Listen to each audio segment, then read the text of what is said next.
Тірі шляпа. Шляпа комодтың үстінде жатты. Васька атты мысық баласы комодтың жанында еденде, ал Вовка мен Вадик үстел басында суреттерді бояп отырды. Кенеттен олардың артында бірдеңе еденге құлап түсті. Олар бұрылып қарап еді, еденде комодтың жанында шляпаның жатқанын көрді. Вовка комодтың қасына келіп, еңкейіп шляпаны көтерейін деп еді. Кенеттен айқай салды. Ай, жан жаққа жүгіре жөнелді. Не болды? Деп сұрады Вадик. Ол тірі. Кім тірі? Шляпа. Қой, қайдағыны айтпа, шляпалар тірі бола ма екен? Өзің қара. Вадик жақынырақ келіп шляпаны қарай бастады. Сол сәтте шляпа оған қарай жылжи бастады. Ол бар даусымен айқай салды. Ай, деді де диванға секірді. Вовка оның артынан.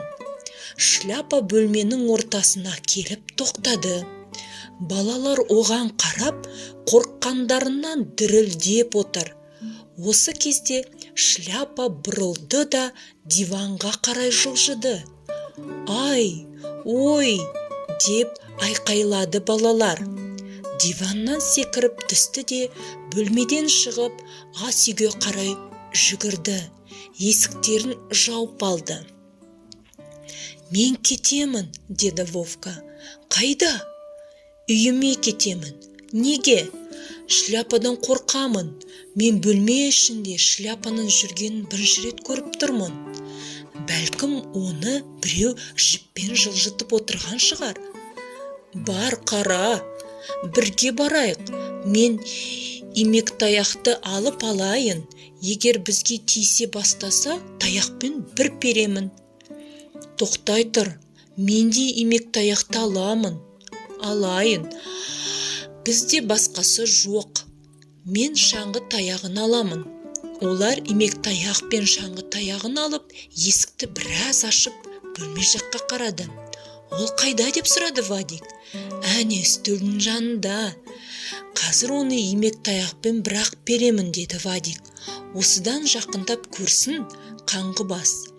Бірақ шляпа үстел қасында қозғалмай жатты. Бәлем, қорқып кеттің бе деп қуанды балалар. Бізге тиіскенге қорқады ғой. Қазір мен оны қорқытамын, деді Вадик. Ол имек таяқпен еденді тарсылдатып айқайлай бастады. Әй, шляпа! Бірақ шляпа қимылсыз. Кел, картопты алып сонымен атқылайық, деп ұсыныс білдірді Вовка.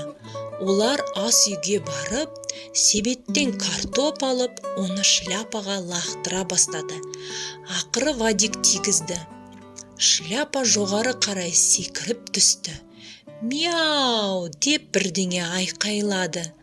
Қара шляпаның астынан сұр құйрық, содан кейін аяқтары, соның кішкене мысықтың өзі де шықты. Васька, деп қуанды балалар.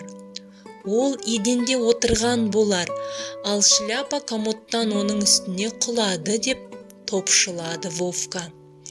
Вадик Васьканы қолына алып, оның құшақтай жөнелді.